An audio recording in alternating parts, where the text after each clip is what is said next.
Hi, my name is Tanner, and today I'm going to be reacting to the new gold rush, Why Australia Miners Say This Time It's Different by Bloomberg Television.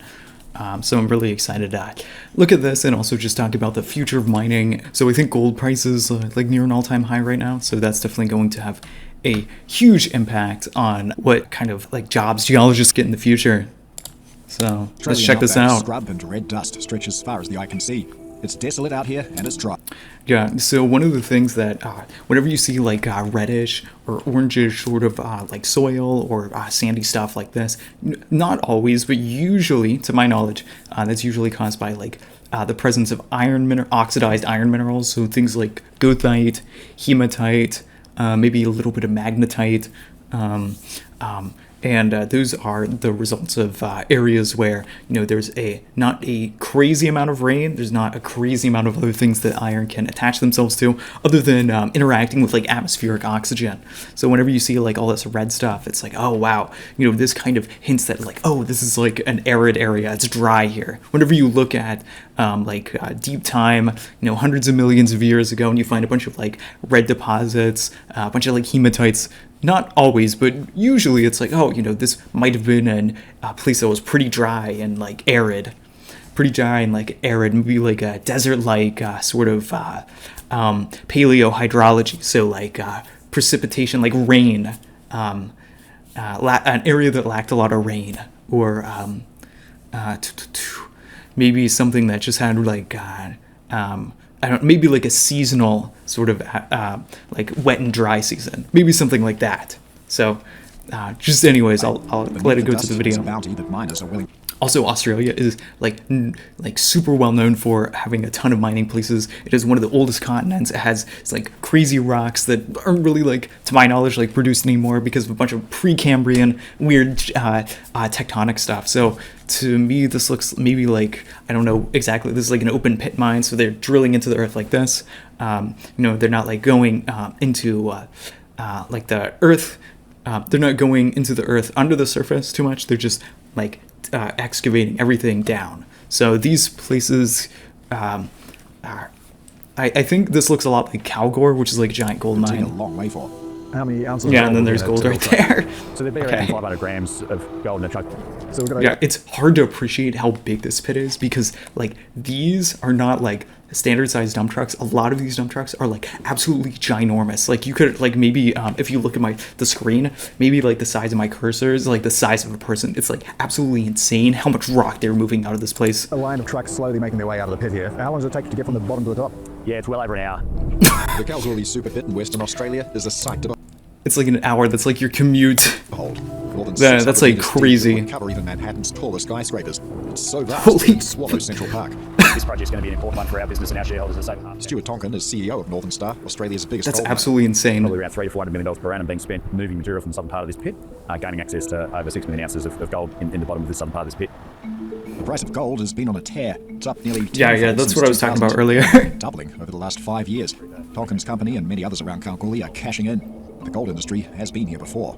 There's probably more failure stories than success stories where people can point to in the gold sector, and so repairing a lot of that trust with investors as we go into another cycle has been really important for our company, and I think for many Australian companies to get that investor trust. But before we get to that, Oh, that's let's really set the scene. interesting. It was 1893 when a group of Gold prospectors rush. on horseback quite literally struck gold in Kalgoorlie. The rush ensued, and the precious metal has dominated the Western Australian town of 30,000 ever since. Ashok Parekh is the local accountant and chairman of mid-tier gold producer Horizon Minerals. I've been involved in the mining industry for over 40 years in Yeah, that's really cool. It's crazy to think of like not just that there was like one gold rush, but that there's like a series of gold rushes. Like I always think of people going from like the eastern United States to like the western United States, but apparently there was like a similar dynamic happening in Australia, which I find just like really cool. I also think of like the Klondikes, so it's not just like people in like I don't know, like eastern Canada moving all the way up to like the Yukon to look for gold, and maybe like some parts of I'm trying to think. Some parts of like Alaska. I imagine this also happened maybe in like some parts of Africa, but I think it's crazy that this is just like a universal thing where people just really like gold. So whenever it's found, it can cause like this huge economic boom that is just like cyclic. It's really crazy. And I happen to own the pub as well. When I came here, gold was probably $150 an ounce. Today, it's over $5,000 an ounce. There's Holy been gold crap. everybody in Australia. Kalgoorlie, we're the biggest gold mining town up in Australia. And Kalgoorlie is different. You can come to Kalgoorlie, you can walk into a pub, you've got no job, nowhere to live, and no money. And by the time you walk out, you've had a meal, you've got a place to stay, and you've got a job. And there's plenty more people finding jobs and places to mine with the price. Damn. Especially with the job market in the US, I might need to move here. Of gold booming. We're currently mining this ore in a great gold price environment. What these high gold prices do for us is we can actually produce gold now, pay a little more through processing through third-party infrastructure, so use other people's infrastructure. But what it does is it actually closes that funding gap we'll need to refurbish our own plants. I call them pop-up shops around the goldfields here, just the amount of flurry and activity of things that weren't economic 6 months ago that suddenly become economic. Australia produces about 300 tonnes of gold each year. That's about 8% of global production. That's It's crazy. a costly exercise. 300 The process tonnes. involves breaking down vast amounts of ore extracted from the mine. Each truck can carry about 250 tonnes of material, but just typically 500 grams of that is gold. That material is then broken down and processed by crushers before being melted. So the melting point of gold is 1,024 degrees. So we then heat the furnace up to roughly 1,200 degrees. As we go through the pour process, the first material comes out is all of that slag off the top of the crucible. Then when the gold comes...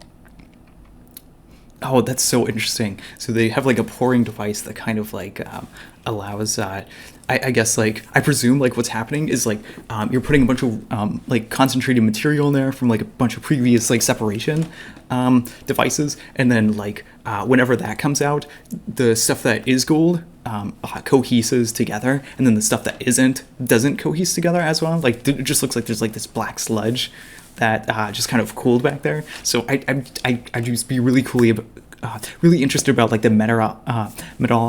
metal algory of this, of just like how the hell do they get like the gold to concentrate in like huge lobes like that, because you don't find that naturally. Like very rare that you find like a gold nugget like this big. So that's really interesting. From a yellow almost to a greeny colour, and that's the gold coming out of the process. Probably one of the good things about this site It's like an is ingot. that we have a relatively It's nice real. ore body coming into it. We don't have a great deal of impurities coming through. So these are some of the nicest bars that I've seen in my time in industry. And with a surge in prices, Australia's gold miners are cashing in and setting themselves up for long-term success. Laurie Conway is CEO of Evolution Mining. So back in June 23, we made the decision to invest $250 million building this plant expansion and $75 million to open up a new mining centre into the north here to feed the plant, taking it from 2 million tonnes to 4.2 million tonnes. And in 23, it was pretty difficult. The market was hot. It was hard to get people, hard to get equipment. I think we were very fortunate when we did that. But gold price was only $2,400, $2,500 an ounce when the board approved this, and it had very good economics. I mean, bringing it in right now at $5,000, $5,200 an ounce is a perfect time to be commissioning it. I think that the difference this time is what's going on around central banks and that shift of we need to have gold in our... Yeah, I think part of, so I think like, so he's talking about kind of like the economics of like mining industries. And I think it's really interesting how like a lot of what determines whether like a bunch of extraction happens or it doesn't is just dependent on like the price of a certain commodity, like how much you can sell a barrel of oil versus like a bar of gold versus, trying to think, maybe like an ingot of copper. A lot of that just depends on kind of like what's happening like geopolitically, because there's a lot of these things. There's only like certain like things that you can mine in certain places that allow you to give access to those like materials. And I imagine if there's like, if there was like a huge war in like Australia or something and they had to close off the market, that would definitely, because they have like so much gold production there, that would probably like spike the price globally. I always think it's really interesting to think about just like, how humans have relationships to the materials that we extract and that we need for like modern society. And just trying to think of like how, and also just like how like regionally these are locked. Like they're only, just because of like the geology of the earth, you can only find these things in certain places, and that can give like certain countries like a lot of leverage over other countries. It's like the importance of just like how resources impact human society. I always think it's really cool, and I think like one of the reasons why we're seeing such a high gold price like right now is partially due to maybe investors being scared because of like Donald Trump's tariffs on the world stage. And maybe just kind of like people trying to go back to a more conservative position when it comes to like preserving their monetary capital. So I think it's really interesting. Maybe like investors are using gold as an asset that doesn't depreciate, doesn't inflate like dollar would. Reserves a lot more, whereas back in the last cycle. So I think that that's like part of what's causing, like this huge boom out in Australia. It was really around the whole mining boom and therefore what was going on in low inflation, low interest rates that pushed the price of gold up. And so that was more being driven by an economic standpoint. This time it's really being driven by geopolitical tensions and the shift in the way that governments are handling their reserves. And so that's why you sort of see that structural shift that the governments are driving this price, whereas the economy was driving the other one. And that's why, in the long term, yes, the gold price will come down a bit, but it's structurally shifted higher because of what central banks are doing versus the last boom. In 2019, Evolution reported adjusted gross profit of about $270 million US dollars, or about 410 million Australian dollars. That's now jumped to about 1 billion. It's expected to grow even further to almost 2 billion next year. And how are we about on the costs front? What's that like at the moment? Power That's will crazy. go up because we're obviously doubling the processing, and the processing uses power. 50% of our costs are labour. And investors are keeping a keen eye on costs this time around. When gold prices last jumped, Australia's gold miners underperformed, falling 16% in the 3 years from 2010, while the price of the metal itself rose 52%. Kate McCutcheon covers Australia's gold miners for Citi.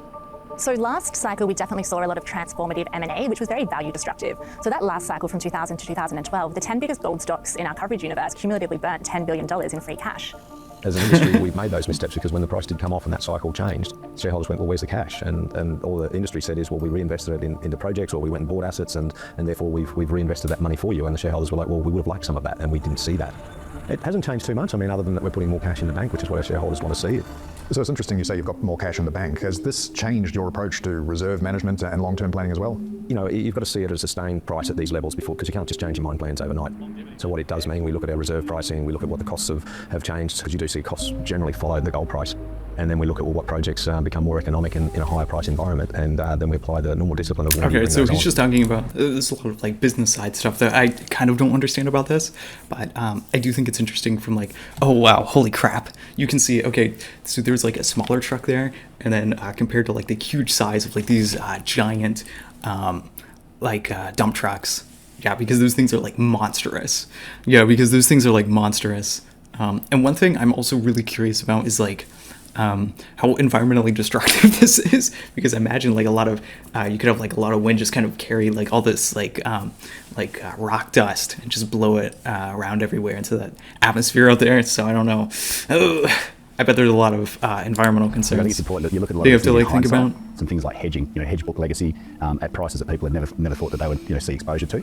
When people had a high equity price, they probably tried to use that currency by raising lots of money on the back of an elevated equity price, and then potentially dropping money out of their balance sheet, return capital to shareholders that then wasn't retained for its own sustainability inside the business. So there are very many different disciplines of what people do at different times. And do you feel lessons have been learned? Do you feel like the approach is different this time? I feel that the heat has come out of some of that, but I've found a foundation discipline of true capital management across a variety of things. So, dividend paying gold companies was never really heard of.